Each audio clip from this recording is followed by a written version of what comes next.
할렐루야. 여러분 한 주간 잘 지내셨습니까? 우리가 요즘 계속해서 룻기의 말씀을 보는데요. 지난 룻기의 말씀을 우리 한번 생각해 보실까요? 룻이 결혼해서 시집 왔던 그 가정이 어떻게 되었습니까? 몰락했죠.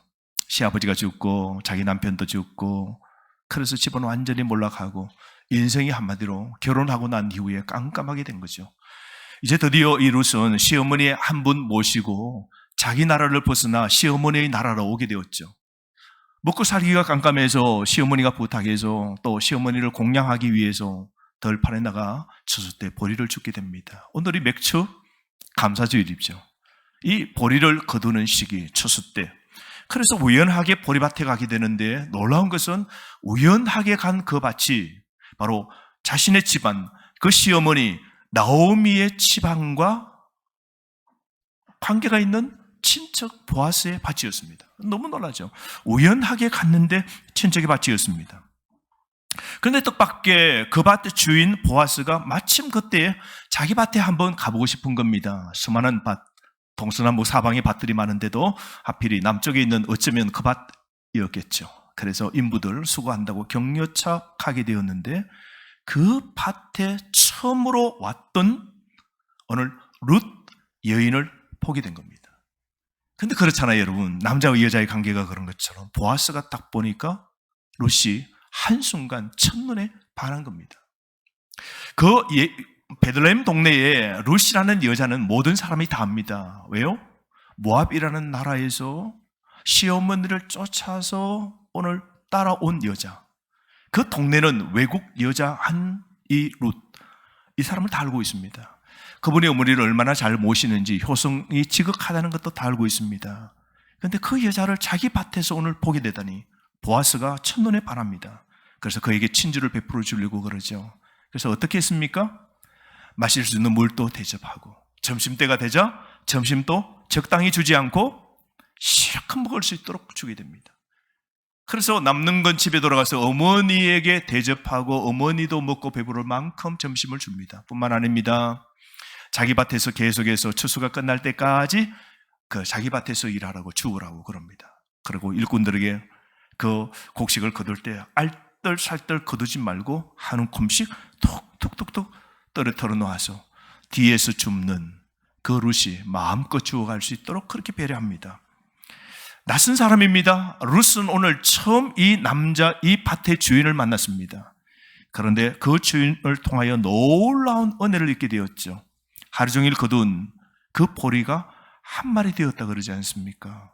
있을 수 없는 놀라운 은혜를 받게 된 겁니다. 룻은 너무 어리둥절한 것이죠.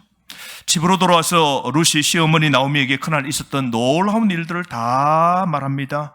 큰 은혜, 받은 은혜를 나누게 됩니다. 그래서 어머니가 참 이건 보통 일이 아니라고. 아마 그 밭 주인이 계획적으로 너가 잔뜩 거둘 수 있도록 이렇게 해주었지. 어떻게 가서 밭에서 이 흉년을 지나 폭년 왔을 때 이 귀한 이 곡식을 누가 그렇게 나달나달로 떨어뜨려 놓겠냐고. 그 밭 주인이 누구더냐 물을 때 예, 어머니 그 밭 주인 이름이요 보아스라 그러던데요. 그때 나오미가 깜짝 놀랍니다. 보아스? 그 남편의 집안에 친척이었던 것이죠. 깜짝 놀랍니다. 그렇구나. 친척이 몰락한 우리 집안, 나와 내 며느리 먹고 살도록 오늘 많은 이삭을 주울 수 있도록 큰 은혜를 베풀어 주었구나 깨닫게 됩니다. 그러면서 이 보아스는 전에는 하나님에 대해서 너무 마음이 괴로웠죠. 그래서 여러분 성경 1장 21절 말씀에 보면 나오미는 남편이 죽고 두 아들이 죽고 난 다음에 하나님에 대해서 뭐라 그럽니까? 여호와께서 나를 징벌하셨고 전능자 하나님이 나의 인생을 괴롭게 하셨다고. 내 인생에 선물 나는 인생, 선만 나는 인생을 하나님이 만드셨다고 하나님을 향하여 원망했습니다. 하지만 이제는 오늘 룻이 잔뜩 거둔 이 이삭을 보고 하나님께서 친척 보아스를 통하여 넘치는 은혜를 베푸심을 직감한 겁니다. 아, 이제 하나님께서 내 망한 내 인생을 회복시키기 위하여 친척 보아스를 통하여 하나님이 큰 은혜를 주신다는 걸 깨닫게 됩니다. 사랑하는 성도 여러분, 우리 가스별성 가사에 보면 주님 내 길 예배하시니 나 기뻐합니다. 여호와 이래요. 주님 내 길 예배하시니 나 감사합니다. 나 기뻐합니다. 여호와 이래요. 그 찬양 아시죠? 여러분 참 우리 인생 맞습니다. 주님이 우리의 인생길 다 예비해 놓으셨습니다. 여러분 믿으시면 아멘. 우리 인생은 뜻밖의 우연 이런 거 없다 그랬어요.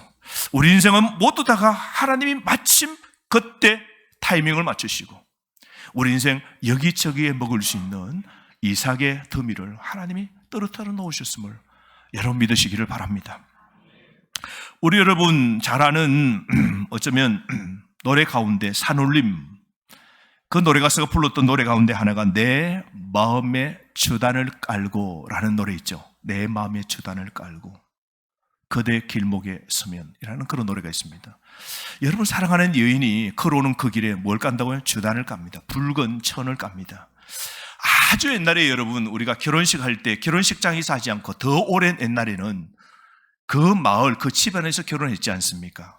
그럴 때 여러분 신부가 오는 신랑 신부가 그 오는 길에 뭡니까? 빨간 주단을 깔았어요. 또 결혼 예식장에 가면 그 신랑 신부만 걷는 그 길 뭘 깔아요? 빨간 주단을 깝니다. 그 인생 복된 길이죠. 그 신랑과 신부 멋진 인생의 길 펼쳐지도록 그렇게 깔아주는 거죠.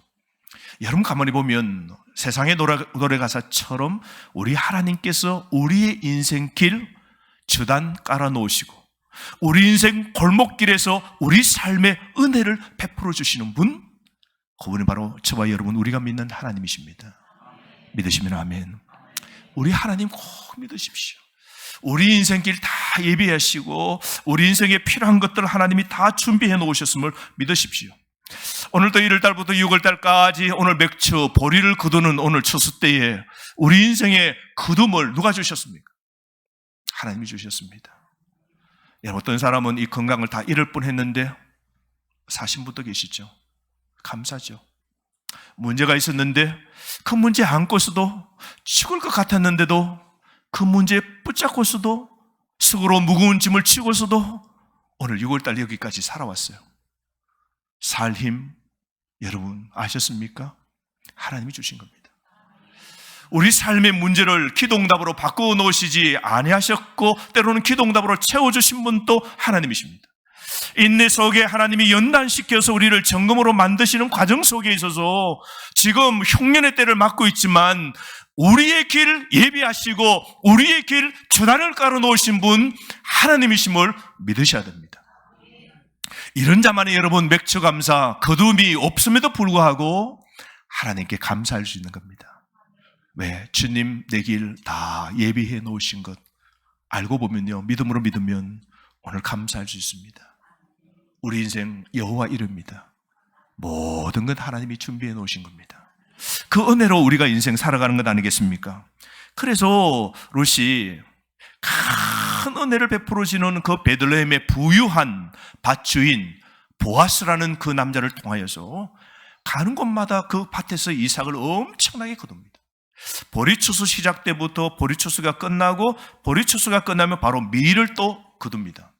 그래서 여러분 보리가 좋을까요? 밀이 좋을까요? 어느 게 더 비싸고 좋을까요? 여러분은 보리를 먹겠어요? 밀을 먹겠어요? 안 먹겠다고요?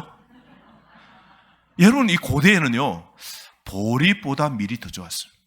지금도 그렇지 않습니까? 밀을 가지고 뭘 만들어요? 빵을 만듭니다.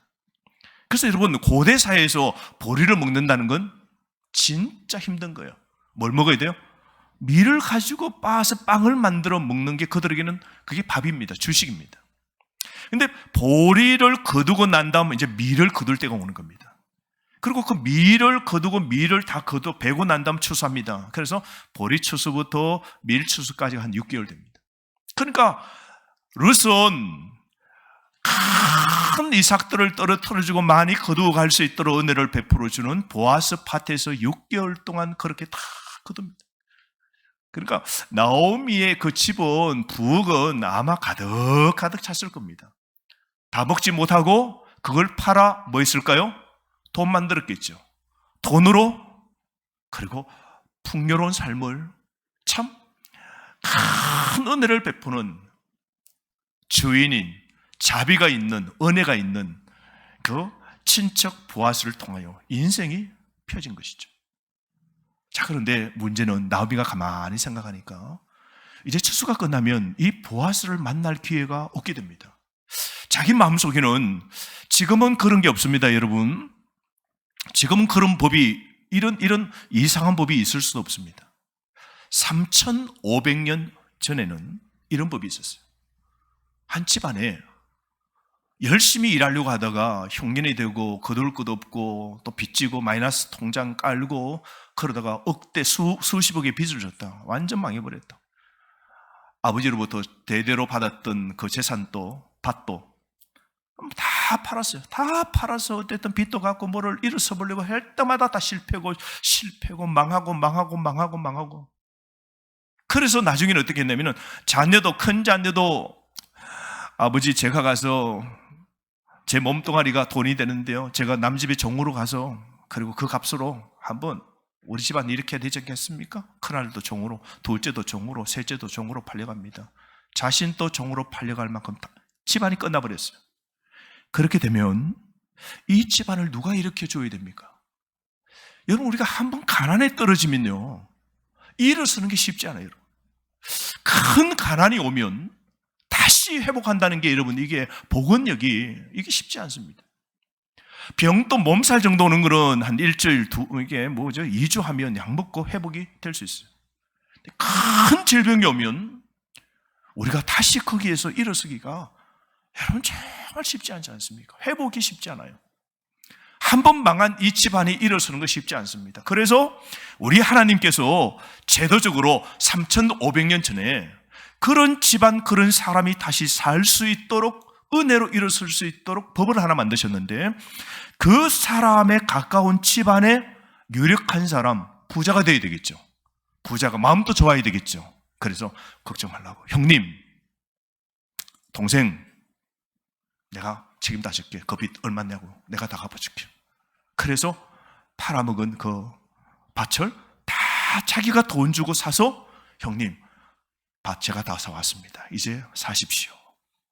해야 될 책임을 하나님이 가까운 친척에게 딱 물도록 하나님이 법을 만들어 놓으셨어요. 또 하나는 더한 것은요, 결혼해서 시집 갔는데 아기를 갖지 못하고 남편이 죽어버렸어요. 그럼 그 집안의 대가 끊기게 됩니다.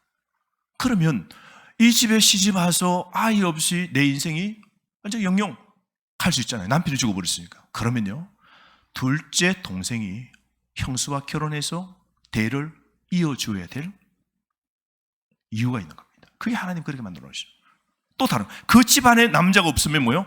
가까운 친척이 이 여인을 취해서 그 집안에 자녀를 낳아 대를 이을 수 있도록, 다시 그 가정이 일어설 수 있도록 3,500년 전에 하나님 법을 만드시는데, 그 법, 그렇게 가문 가운데 큰 은혜를 베풀어주는 부유한 사람, 또 자비가 있는 사람, 은혜가 있는 사람, 이 사람을 고엘이라고 그랬어요. 고엘. 기업을 다시 찾아주는 사람, 친척, 구속자라고 그랬습니다. 자, 그런데 여러분, 오늘 룻의 이 나오미 집안의 고엘이 누구냐면 보았습니다. 그래서 나오미가 이 마음을 갖습니다. 이 추수가 끝나면 이제 보아스를 못 만나게 됩니다. 그래서 나오미가 이 며느리 룻을 보아스와 가까운 유력한 친척 보아스와 결혼시켜 주려고 마음을 먹습니다.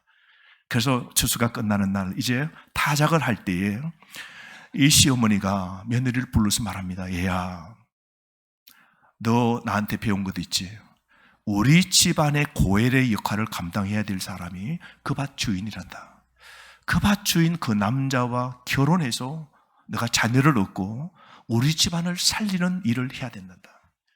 그런데 여러분, 고엘이라는 남자가 몰락한 집안에 와서 내가 구해줄게 라고 말할 수 없고요, 몰락한 사람, 며느리나 여자가 그 고엘 되는 사람에게 찾아가서 내 인생을 책임져 주세요 라고 말해야 고엘이 성락해서 일이 이루어지는 겁니다. 그래서 나오미가 룻에게 말합니다.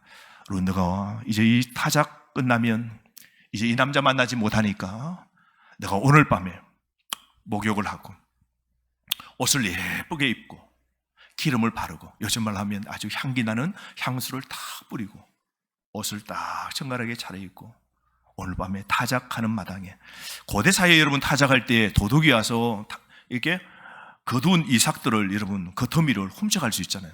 그래서 타작할 때는 여러분 고대 사이 3,500년 전에는 들판에서 그냥 저녁에 축제를 벌이고 그리고 잠을 자고, 그 좀 새벽쯤에 바람이 붑니다. 새벽에 이제 기온차로 바람이 불 때, 그때 이제 타작을 치면 이제 그게 뭡니까? 이게 알곡은 떨어지고 쭉정이는 갈리고 타작을 하는 겁니다.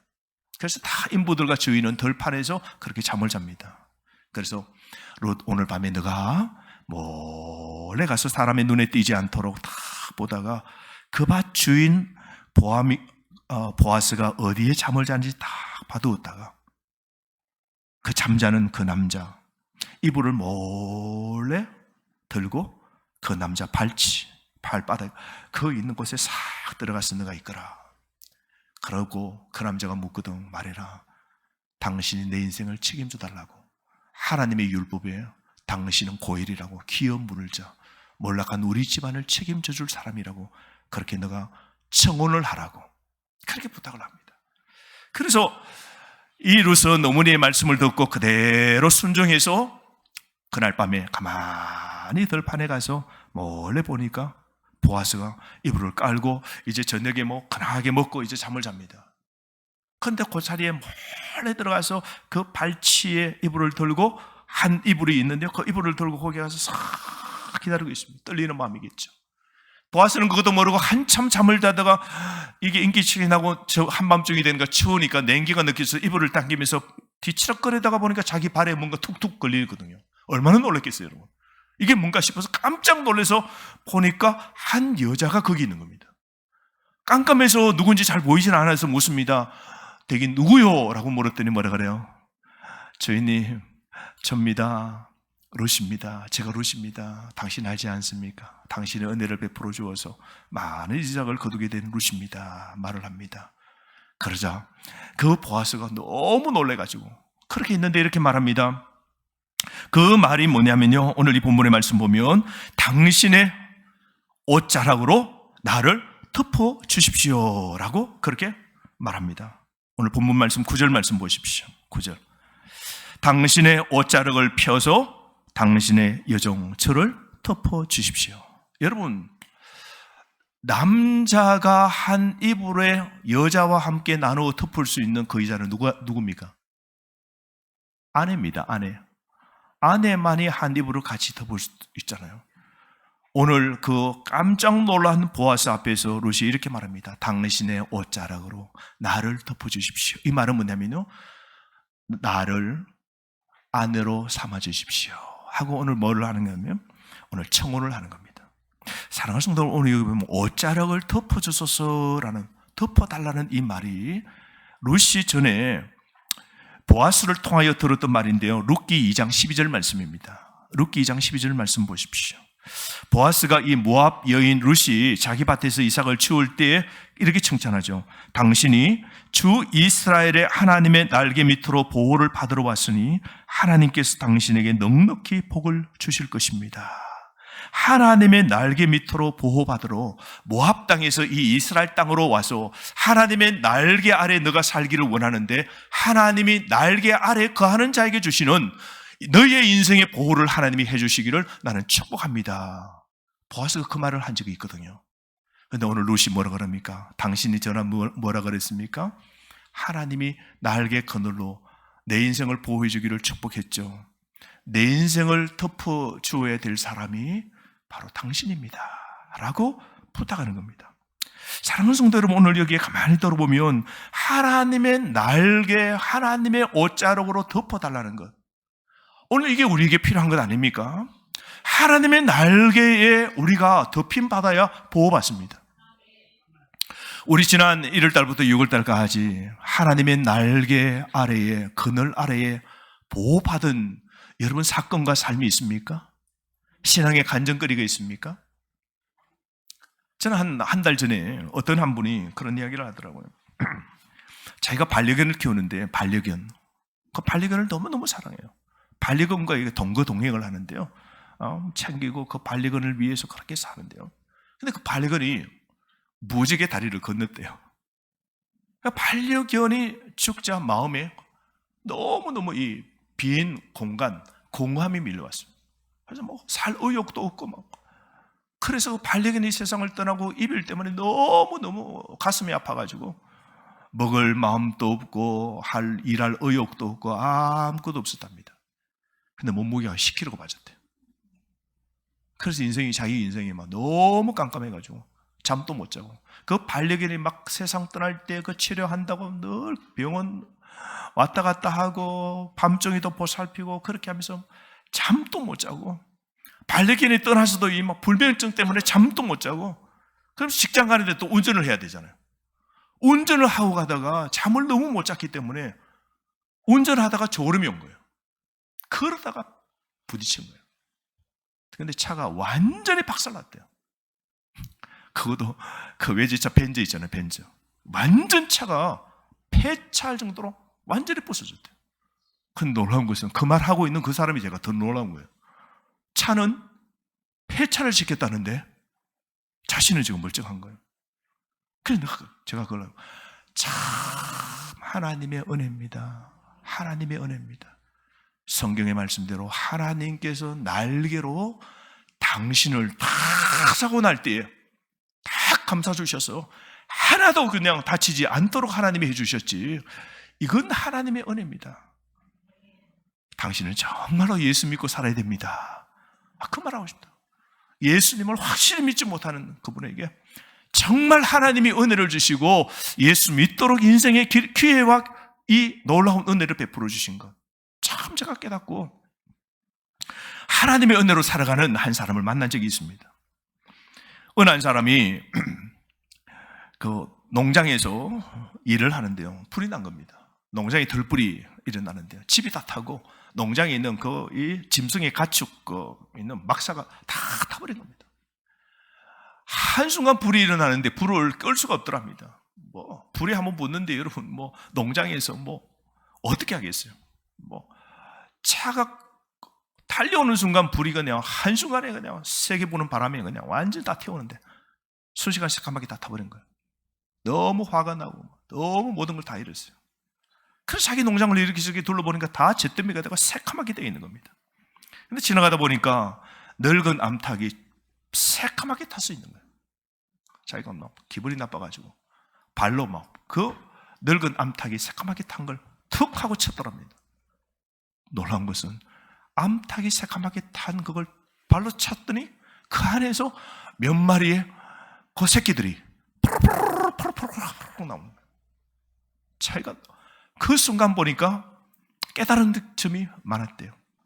새까맣게 탄 속에서도 희망은 여전히 있을 수 있다. 그걸 깨닫게 된 거예요. 여러분, 그 말씀을 가만히 이렇게 들어보니까요, 이렇지 않습니까? 우리도 하나님의 진노의 불 아래 있었습니다. 우리도 지난 1월달부터 6월달의 삶을 살펴보면 하나님이 우리 하는 것 보면 우리 삶에 관해서도 때로는 채찍을 들만 하고 때로는 우리 삶에 불신을 줄만 함에도 불구하고 사탄은 때로 우리에게 불화살을 날릴 때가 얼마나 많았습니까? 그런데 우리 하나님께서 큰 날개를 펼쳐주셔서 우리를 덮어주셔서 우리가 오늘 여기까지 살아온 것 아니겠습니까? 사랑하는 성도 여러분, 하나님의 은혜 없이 우리가 오늘 이 불시른 속에서도 우리는 절대로 살아날 수 없는 것 아니겠습니까? 오늘 또 하나님께서 그분의 날개로 넓게 펴셔서 저와 여러분을 덮어주시고 우리를 회복해 주시는 우리 하나님을 여러분 잊지 말아야 됩니다. 그분이 바로 우리의 신랑 예수 그리스도이십니다. 사랑하는 성도 여러분, 오늘 우리가 어떻게 살아야 되겠습니까? 오늘 여기 보십시오. 오늘 그 룻이 당신의 그 옷자락으로 나를 덮어주십시오.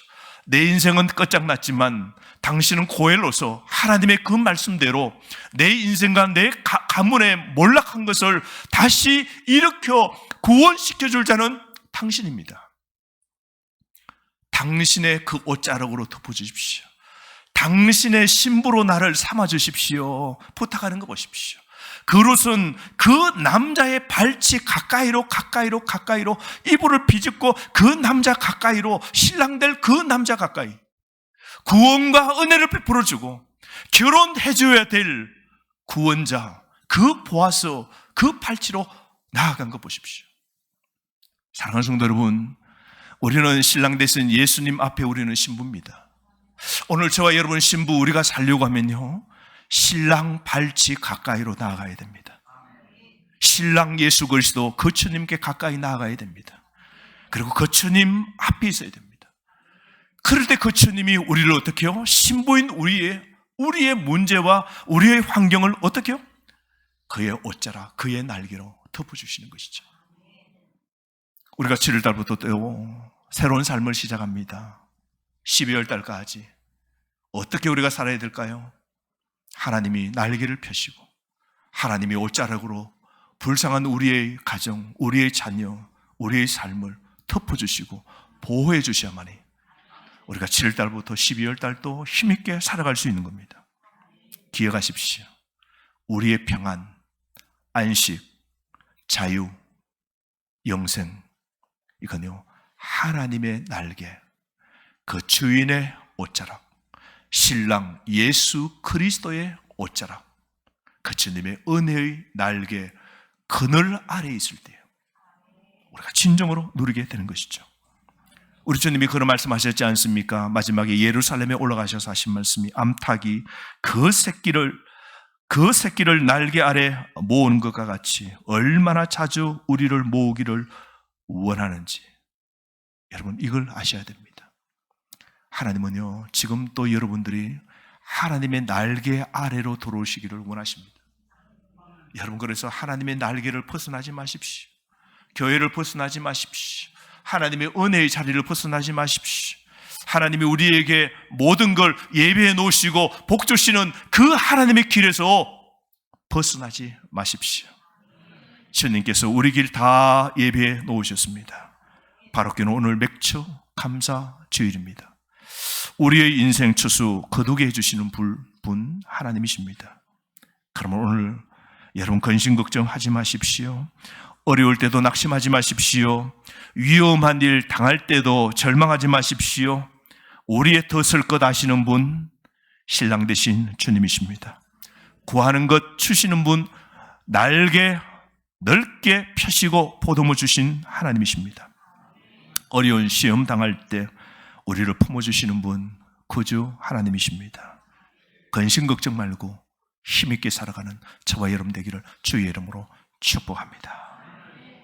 오늘 시간 이어서 우리가 성찬식 하도록 하겠습니다.